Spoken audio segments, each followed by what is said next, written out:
இதிலென அதிசயம் இளமையின் அவசியம் இனி என ரகசியம் இவன் மனம் புரியலையா ஆணின் தவிப்பு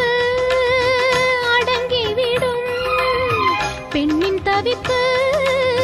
தொடர்ந்து விடும் உள்ளம் என்பது